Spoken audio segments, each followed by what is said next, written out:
Hello and welcome. What you're looking at here is a cruise and carry 2.7 horsepower outboard. Now usually you see Johnson & Evinrude motors on this channel. However, my true passion really are these little cruise and carry motors. I don't really think you're going to see much more for Johnson & Evinrude. Pretty much just going to be a cruise and carry channel. I'll probably change the channel name to Cruise and Carry Outboards. Sounds like a good idea. Yeah, I'm just kidding. So it's pretty similar to the little 2 horsepower Evinrude Johnsons in the sense that it's, just flip it all the way around to go backwards, but that's a lot of outboards. And forward, you can tilt it backwards, but if you are in reverse, you can't. It locks. We have a little thumb screw here that adjusts your twist grip friction. So let's call it cruise control. We have a clutch here that engages the lower unit, so you kind of have, gear or not in gear. And that's pretty much it. There's not much to it. It looks like a little weed whacker motor bolted to an outboard shaft. It looks like electronic ignition little pickup. Pretty basic little carb. And yeah, I don't know what it needs. I don't know if it runs or not. I don't know if it works. I don't know if the gas leaks everywhere. Know nothing about it.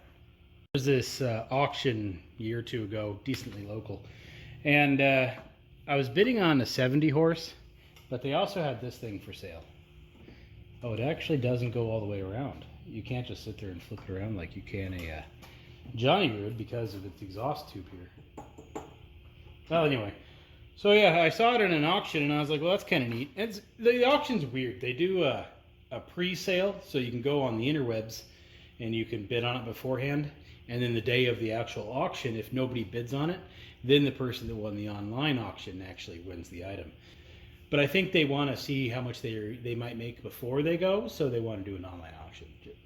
Seems like a waste of time though. Anywho, so this thing was like $12 on the online auction, and when I went there I was like, well, I'll bid up to 20. That's what I told myself. So I think I won it at like $14 or something like that. And the guy I was bidding against, they said sold to 82 or whatever, and that was me. And this guy got up in the crowd, he's like, ugh, and he storms out of there. It's like, okay.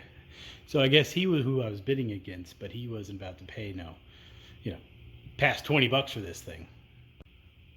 But he wasn't about to up his bid. I think he was the high online bidder. Was expecting nobody else to bid against him, and then I did. Got furious. But anyway, it's here. It's been here. Let's see if it runs. According to the instructions on the front panel, it uses a 25-to-1 fuel mixture, which I have here. That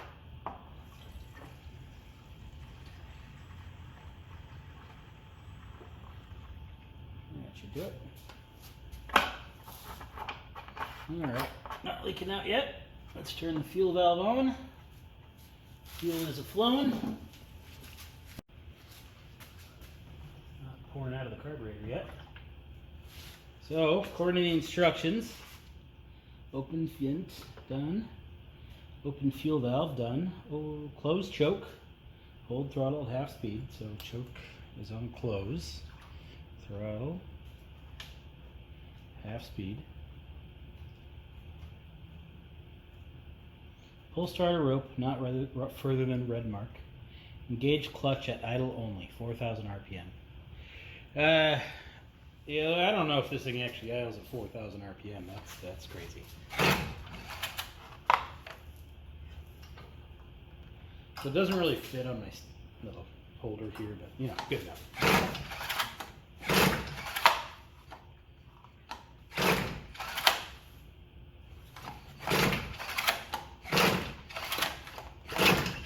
Guess we should see for sparking, huh?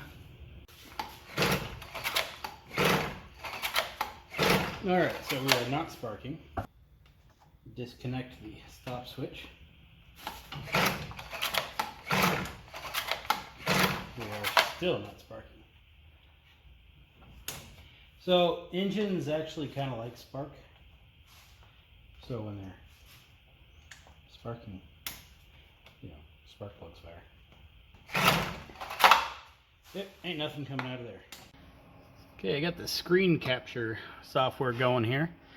We're gonna need a coil at least. Probably clean that carburetor out, but that's, you know, something we don't necessarily need a rebuild kit for.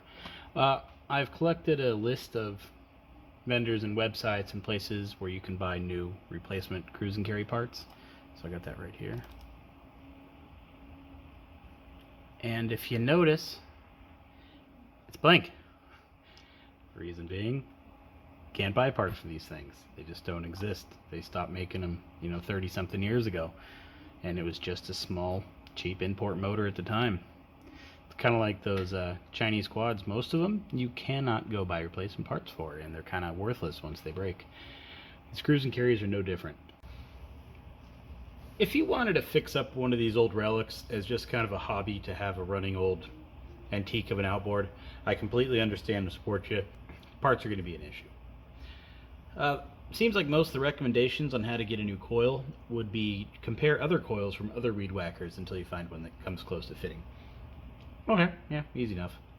So if you were to buy one of these and try to fix it up with the intent to use it on your boat, canoe, kayak, whatever you want to put it on, I would strongly recommend over anything else because parts are just not available. Now, mine is in pretty good shape.